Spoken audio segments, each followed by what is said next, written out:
ถึงตีประจำแหละเหมือนโบเหมือนน่ะ นี่ เจ้าเห็นบ่นี่ห้อยอยู่แขนข่อยนี่ล้างๆนี่ตกต้นไม้แล้ว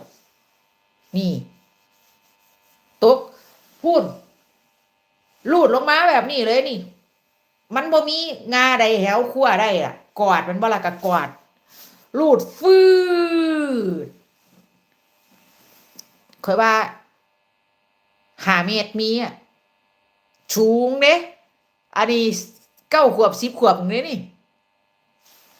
พูดฟืดลงมาฮอดโคนกัก